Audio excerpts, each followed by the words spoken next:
नमस्कार, आप देखना शुरू कर चुके हैं अनोखी आवाज और मैं हूं आपके साथ अनुष्का। महाकुंभ में शुक्रवार को सेक्टर 7 में अद्भुत ड्रोन शो का आयोजन किया गया। उत्तर प्रदेश पर्यटन विभाग की ओर से आयोजित इस लेजर शो में सैकड़ों ड्रोन की मदद ली गई।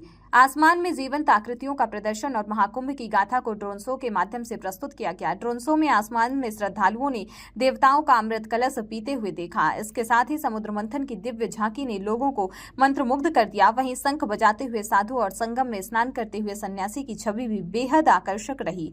वहां पर मौजूद जितने भी लोगों ने यह शो देखा, बस देखते ही रह गए और तारीफ के लिए प्रयागी अंदाज में मुंह से निकला, अरे वाह क्या बात है।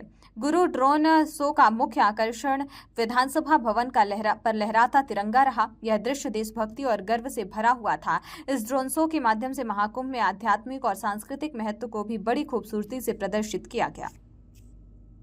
दक्षिण पूर्व एशिया के तमाम देशों में आप जाएंगे, जहां भी सनातन धर्म पहुंचा है, भारत की सनातन संस्कृति पहुंची है, वहां पर उन्होंने अपने कार्य से, अपने व्यवहार से, वहां पर भारत के मूल्यों और आदर्शों ने वहां के समुदाय को अपनी ओर आकर्षित किया। सनातन धर्म के मूल्यों के साथ उन्हें जोड़ने का काम किया। आज भी आप दुनिया के अंदर देख सकते हैं, दुनिया के तमाम ऐसे देश हैं जो अहिंदू होने के बावजूद भी,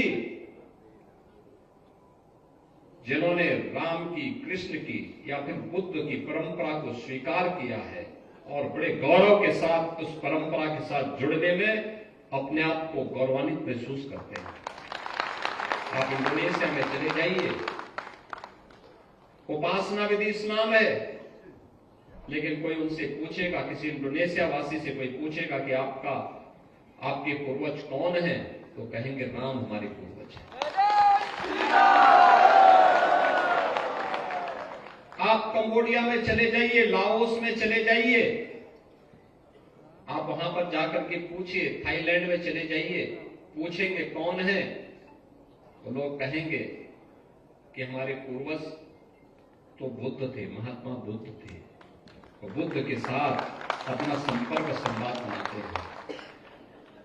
आप दुनिया के अंदर किसी न देश में जाइए, किसी न किसी रूप में भारत के साथ वे जुड़ते हुए दिखाई देते हैं। एक अंधकार का युग था, आज से उभर करके हम लोग फिर आगे बढ़ रहे हैं।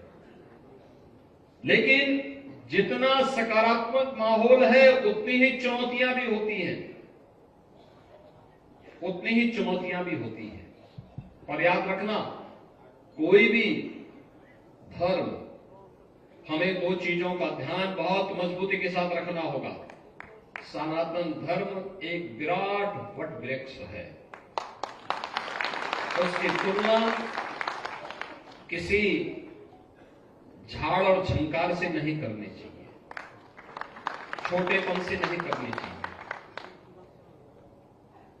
दुनिया के अंदर अन्य संप्रदाय हो सकते हैं, पंथ हो सकते हैं, सेक्ट हो सकते हैं, उपासना विधि हो सकती है, धर्म तो एक ही है, वह सनातन धर्म है, यही मानव धर्म है। आप मुझे बताइए कि पिछले 10 दिनों के अंदर महाकुंभ के संगम में, त्रिवेणी के पावन संगम में 10 करोड़ से अधिक श्रद्धालु अब तक स्नान कर चुके हैं कल। और अगले 35 दिन के अंदर, जो बचे हुए 35 दिन हैं, इन 35 दिनों में यह संख्या पहुंचेगी 45 करोड़ तक। दुनिया के अंदर कितने देश हैं? दुनिया के अंदर कितने देश हैं जो 45 करोड़ लोगों को एक अस्थायी सिटी में आमंत्रित करके